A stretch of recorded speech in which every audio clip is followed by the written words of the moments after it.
मेज पर पड़े हुए टेलीफोन की घंटी बजते ही ऊंची नशिस्त की कुर्सी पर बैठे हुए दुरुस्त चेहरे वाले आदमी ने हाथ बढ़ाकर रिसीवर उठा लिया। उसके चेहरे पर बेपनाह दुरुस्तगी थी। कमरा काफी बड़ा था और दफ्तर के अंदाज में सजा हुआ था, लेकिन सामने की पूरी दीवार फर्श से छत तक अजीबोगरीब मशीनों से भरी हुई थी।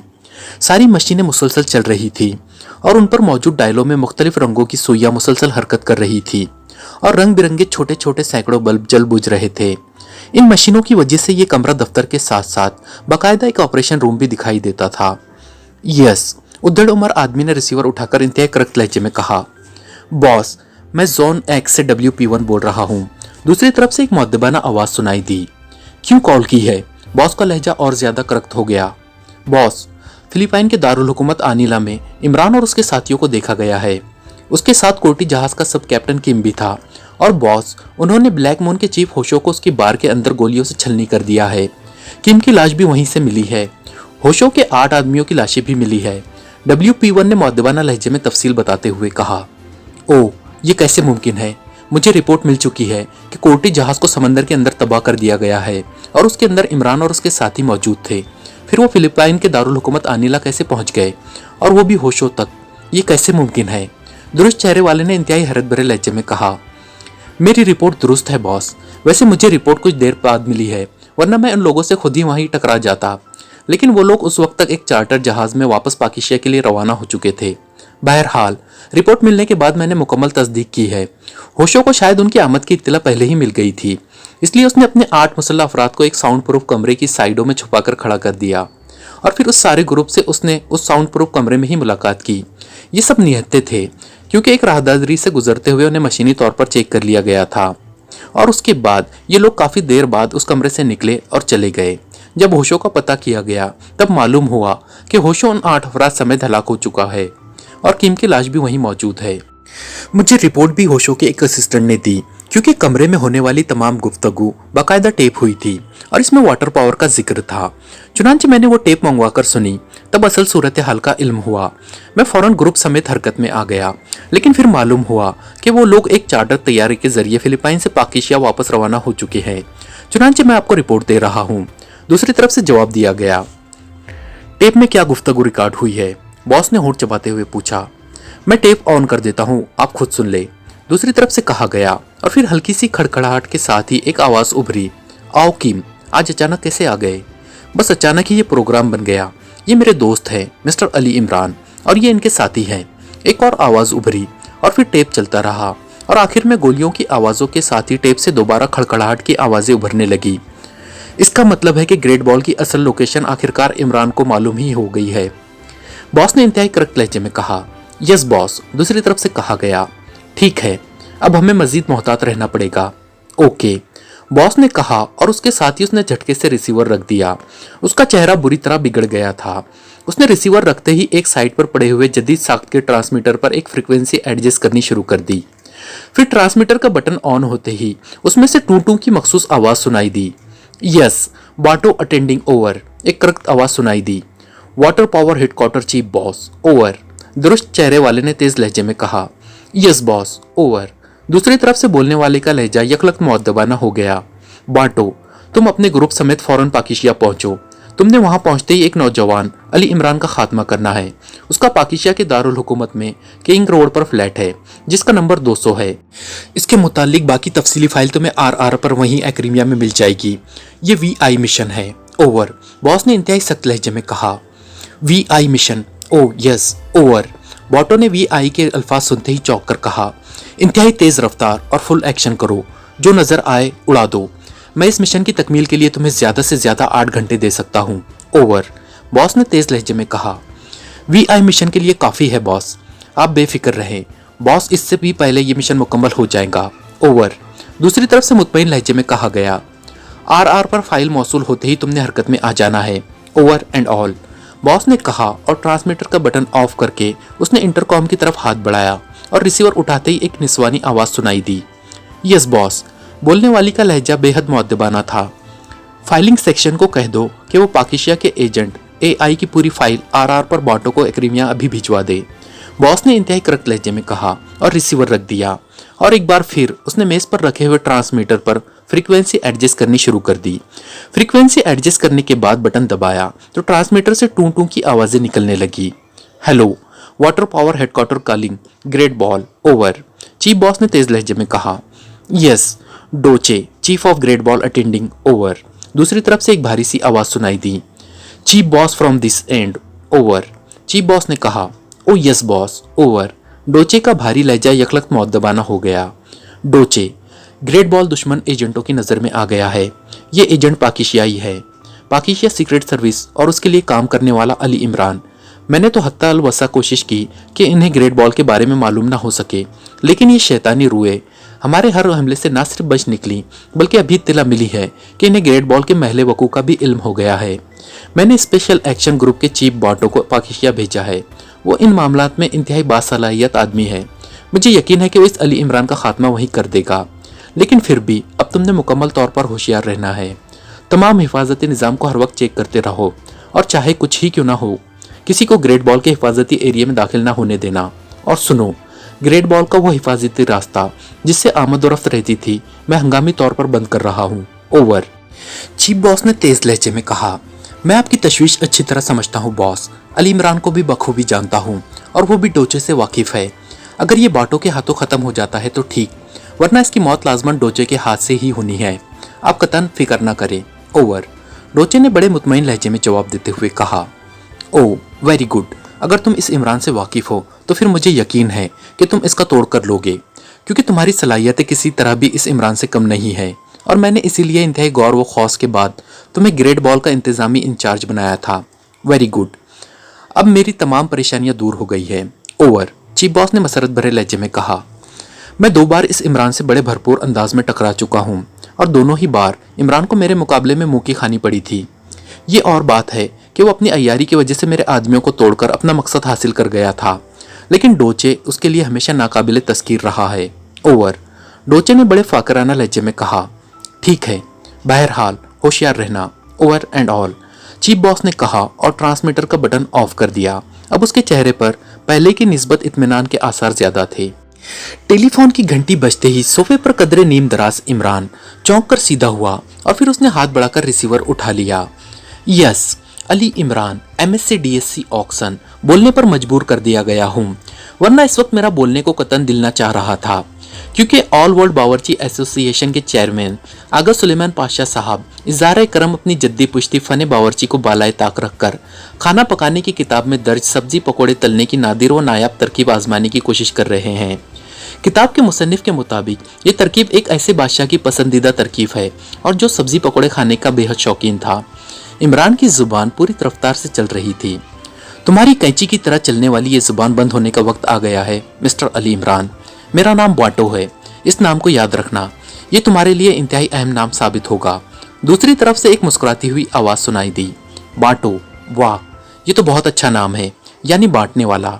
लेकिन सॉरी, मेरा सब्जी पकौड़े बांटने का फिलहाल कोई इरादा नहीं है, इमरान ने मुस्कुराते हुए जवाब दिया, लेकिन साथ ही उसने फोन के निचले किनारे की एक मखसूस जगह को अंगूठे से एक बार दबाकर छोड़ दिया। मैंने तुम्हें सिर्फ इत्तला देने के लिए फोन किया है कि मैं तुम्हारी मौत बनकर यहाँ आ गया हूँ। मेरी आदत है कि मैं अपने शिकार को होशियार करके मारता हूँ, क्योंकि इस तरह शिकार का लुत्फ दोबाला हो जाता है, वरना फोन कॉल की बजाय तुम्हारे इस फ्लैट पर खौफनाक मिसाइल भी गिर सकता था। बहरहाल तुम्हें इत्तला मिल गई है। इस वक्त 10 बजे हैं, ज्यादा से ज्यादा शाम 4 बजे तक तुम जिंदा रहोगे, इसके बाद नहीं। ये मेरा चैलेंज है। वैसे तुम्हारी इत्तला के लिए बता दूं कि मैं एक पब्लिक फोन बूथ से बात कर रहा हूँ और ये पब्लिक बूथ इसी किंग रोड पर वाक़ है जहाँ तुम्हारा फ्लैट है। दूसरी तरफ से बड़े तंजिया लहजे में कहा गया और उसके साथ ही राब्ता खत्म हो गया। इमरान ने मुंह बनाते हुए रिसीवर के रेडल पर रखा। उसके जहन में यह नाम हल्की सी खलिश पैदा कर गया था, क्योंकि यह नाम उसके लाशऊर में पहले से मौजूद था, लेकिन वाज़ेह तौर पर शऊर में ना आ रहा था। वो चंद लम्हे बैठा सोचता रहा, फिर उसने रिसीवर उठाया और तेजी से नंबर डायल करने शुरू कर दिए। राना हाउस। दूसरी तरफ से जोसेफ की आवाज़ सुनाई दी। जोसेफ, मैं इमरान बोल रहा हूँ, जवाना मौजूद है? इमरान ने संजीदा लहजे में कहा। यस बॉस, जोसेफ ने जवाब दिया। इससे बात कराओ, इमरान ने उसी तरह संजीदे लहजे में कहा। बॉस, आपको ज़रूरत से ज़्यादा संजीदा लग रहे हैं, मुझे बताएं क्या मसला है? जोसेफ ने कहा। बाटो को जानते हो? इमरान ने मुस्कुराते हुए कहा। बाटो? कुछ कुछ तो मालूम है, अगर आप कहें तो मैं जाकर उसके बारे में पूरी तफसील मालूम कर आऊँ। जोसेफ ने बड़े संजीदा लहजे में कहा। अच्छा, वो कुछ कुछ क्या है जो तुम जानते हो? इमरान ने मुस्कुराते हुए पूछा। बॉस, मेरा ख्याल है कि इस शकराली की सुर्ख झील में रहने वाला कोई मगरमच्छ हो सकता है, जिसके सर पर अगर 3 ज़रबे लगाई जाए तो उसके दांत पानी में गिर जाते हैं और फिर जातो कबीले के लोग इन दांतों को गले में पहनकर बारिश की दुआ करते हैं। जोसेफ ने इंतहाई संजीदा लहजे में कहा। अरे फिर कुछ कुछ क्या, तुम तो इसकी पूरी तफसील जानते हो, लेकिन तुमने कहा था कि तफसील मालूम कर आऊं। कहाँ से मालूम करोगे तफसील? इमरान ने बड़ी मुश्किल से अपनी हंसी रोकते हुए कहा। जाहिर है बॉस, इसके लिए मुझे जातो कबीले के विश डॉक्टर के पास जाना पड़ेगा, और बॉस ये जातो कबीला अफ्रीका के दलदली इलाके के ऐन दरमियान में रहता है। जोसेफ वाकई बेहद संजीदा था, लेकिन इस तरह तो बड़ा वक्त लग जाएगा और मुझे जल्दी है। मैं तुम्हें एक और तरकीब बताता हूँ, तुम्हें यहीं राना हाउस में बैठे बैठे इसकी पूरी तफसील मालूम हो जाएगी। इमरान ने इस बार बड़े संजीदा लहजे में कहा। यहाँ बैठे बैठे बॉस, वो कैसे? जोसेफ ने हैरान होते हुए कहा। तुम्हारा 2 दिन का कोटा बंद कर देता हूँ। 2 रोज बाद तुम्हारा दिमाग इतना रोशन हो जाएगा कि शकराली झील तुम्हें यहाँ बैठे बैठे नजर आने लग जाएगी। इमरान ने कहा। ओ बॉस, फॉर गॉड सेक, रहम करो, कोटा बंद ना करो। मैं वहाँ पैदल चला जाऊंगा, लेकिन बॉस कोटा बंद ना करो, वरना जोसेफ द ग्रेट हकीर केचुआ बन जाएगा। जोसेफ ने रो देने वाले लहजे में कहा। अच्छा, तो तुम समझ रहे हो कि मैं खर्चा बचाने के लिए तुम्हें वहां नहीं भेज रहा। अगर ऐसी बात है तो फिर 1 महीने का कोटा बंद होना चाहिए। इमरान ने मुंह बनाते हुए कहा। Boss please boss, my great boss. Joseph बुरी तरह गिड़गिड़ाने लगा। अच्छा, अब तुम खुशामद करना भी सीख गए हो, और तुम्हें मालूम है कि मुझे खुशामद से सख्त नफरत है। अब तो तुम्हें सजा देनी पड़ ही गई। 1 रोज का कोटा बंद और 200 दंड, और अगर कोई हुज्जत की तो ये सजा डबल हो जाएगी। इमरान का लहजा यकलख्त इंतहाई सख्त हो गया। Yes boss. जोसेफ ने जाहिर डबल सजा के खौफ से पहली सजा ही कबूल कर ली। रिसीवर जवाना को दो और दंड निकालना शुरू कर दो। इमरान ने उसी तरह इंतहाई सख्त लहजे में कहा।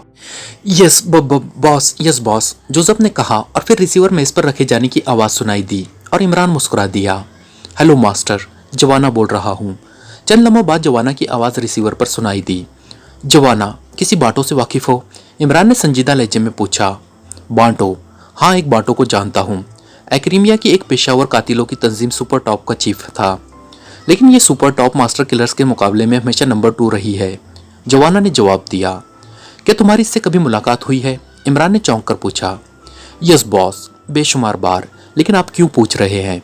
जवाना ने हैरत भरे लहजे में कहा। मैं बोलता हूँ, मेरी आवाज़ सुनकर बताओ कि क्या यह उसी बाटो की आवाज़ है जिसकी तुम बात कर रहे हो?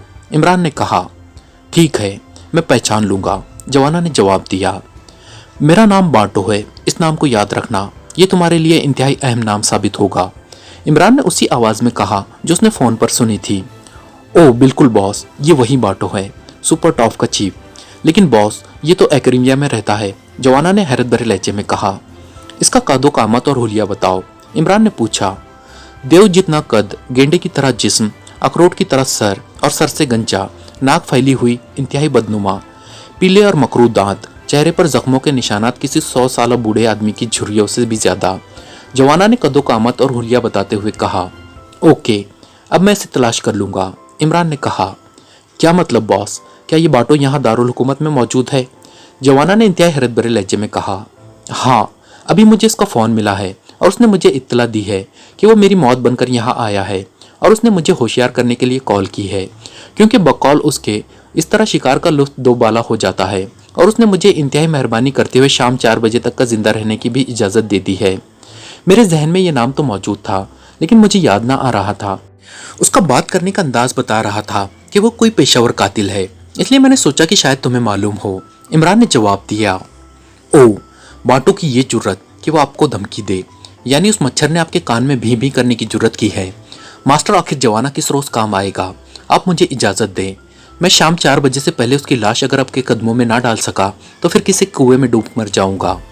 जवाना ने इंतहाई गुस्सेले लहजे में कहा। सोच लो, मैं इंतहाई अहम काम में मसरूफ़ हूँ और शायद आज रात एक अहम तरीन मिशन पर रवाना हो जाऊँ। अगर ये तुमसे शिकार ना हो सका तो फिर मुझे खौमाखा इसके लिए रुकना पड़ेगा और मेरा वक्त ज़ाय होगा। इमरान का लहजा बेहद संजीदा था। बॉस, अब जवाना की तौहीन कर रहे हैं। जवाना इतना गया गुजरा नहीं कि बाटो जैसे मच्छर भी उससे बचकर निकल सके। वो दूसरों के लिए बाटो होगा, लेकिन जवाना के लिए वो मच्छर ही है, और मुझे उसकी आदत का अच्छी तरह इल्म है। मैं उसे ज़्यादा से ज़्यादा 1 घंटे के अंदर तलाश कर लूँगा, और उसके बाद आप उसकी जितनी हड्डियाँ तोड़ने का हुक्म दें, उससे 10 हड्डियाँ ज़्यादा ही तोड़ूंगा। जवाना ने बफरे हुए लहजे में कहा। ओके, तुम उसे तलाश करो और जब वो मिल जाए तो मुझे दानिश मंजिल फोन कर देना। मैं मिशन के इंतजामात के सिलसिले में वहां जा रहा हूँ, लेकिन तुमने उसको कुछ कहना नहीं, सिर्फ तलाश करना है, इमरान ने संजीदा लहजे में कहा। ठीक है मास्टर। बड़े दिनों बाद जवाना को अपनी फील्ड का काम मिला है, जवाना ने चटकारा लेते हुए कहा और इमरान मुस्कुरा दिया। वो जोसेफ क्या कर रहा है? इमरान ने मुस्कुराते हुए पूछा। जोसेफ दंड निकाल रहा है बॉस, आपने शायद उसे सजा दी है, जवाना ने कहा। हाँ, उसने मुझसे बात करते वक्त एक खुशामदाना फिक्रा बोला था और ये उसी की सजा है। 1 रोज का कोटा भी बंद है और 200 दंड भी। ओके, मैं तुम्हारे फोन का मुंतजिर रहूंगा, इमरान ने कहा और रिसीवर रख दिया। अब उसके चेहरे पर खासे इत्मीनान के आसार मौजूद थे, क्योंकि वाकई ग्रेट बॉल के सिलसिले में वो इंतहाई अहम इंतजामात में मसरूफ था और उसे ब्लैक जीरो के फ़ोन का इंतज़ार था और वो नहीं चाहता था कि इस बाटों के चक्कर में उलझकर वक्त ज़ाय करे। उसे यकीन था कि जवाना ना सिर्फ बाटों को ढूंढ निकालेगा बल्कि बाटों की गर्दन भी आसानी से मरोड़ देगा। चुनांचे अब उसने खुद दानिश मंजिल जाने का फैसला किया और फिर उठकर वो उगबी दरवाजे की तरफ बढ़ गया, क्योंकि उसे मालूम था कि बाटों ने यकीनन अपने आदमी उसकी निगरानी के लिए मुकर्रर किए होंगे। उसने जवाना को इसलिए बाटों की तलाश के बाद दानिश मंजिल फ़ोन करने के लिए कहा था, क्योंकि उसके जहन में सिर्फ चंद पॉइंट वाजे ना हो रहे थे। एक तो ये कि बाटों की खिदमत किस तंजीम ने हासिल की है, और दूसरा ये कि आखिर बाटों ने उसे शाम 4 बजे का वक्त क्यों दिया है। अगर बाटों की खिदमत वाटर पावर ने हासिल की है तो फिर वाटर पावर को इसकी फिलिपाइन से वापसी का इल्म कैसे हो गया, और अगर वाटर पावर ने ऐसा नहीं किया तो फिर किस पार्टी ने इसकी खिदमत हासिल की है। और वो इन पेशावर कातिलों की फितरत को बखूबी समझता था। ये लोग जल्द अज जल्द अपना मिशन मुकम्मल करने के आदी होते हैं, और जब इस बाटों को इसके फ्लैट का भी इल्म है और फ़ोन नंबर का भी, तो फिर आखिर उसने शाम 4 बजे तक अपने मिशन को पेंडिंग क्यों किया है। इन्हीं पॉइंट्स की वजाहत के लिए वो बाटों से खुद मिलना चाहता था, और उसने इसके लिए प्लान बना लिया था कि सीक्रेट सर्विस के जरिए बाटों को अगवा करा के राना हाउस लाया जाए और फिर उससे वहाँ इत्मीनान से पूछगुछ की जाएगी, और जब तक जवाना उसे तलाश करे इस वक्त तक वो कई अहम काम निपटा सकता था। बाटो ने भेड़िए के से अंदाज में मुस्कुराते हुए रिसीवर रखा और फिर पब्लिक फोन बूथ से बाहर निकल आया। वो वाकई दियो जैसा कद और गेंडे जैसे जिस्म रखता था। उसके जिस्म पर नीले रंग की चुस्त बनियान थी, जिसमें से उसके बाजू की मछलियां बिजली की तरह तड़प रही थी, और पहाड़ जैसे सीने के ऐन ऊपर बनियान पर एक भेड़िए की तस्वीर बनी हुई थी, जिसने मुंह खोला हुआ था और उसके मुंह से खून बह रहा था। उसने जीन्स की चुस्त पतलून और पैरों में लॉन्ग बूट पहने हुए थे। भारी भरकम जिस्म रखने के बावजूद पारी की तरह चुस्त और तेज दिखाई दे रहा था। पब्लिक फोन बूथ से निकलकर वो तेज तेज कदम उठाता सड़क पार करके मुखालिफ सिमत के फुटपाथ पर पहुंच गया। फुटपाथ पर चलने वाले लोग उसे देखकर इस कदर खौफजदा हो जाते थे कि सब लोग उसे देखते ही कन्नी काट जाते थे, और वो सीना ताने फातिहाना अंदाज में चलता हुआ आगे बढ़ रहा था। आगे पीछे 2 कारें फुटपाथ के करीब खड़ी थी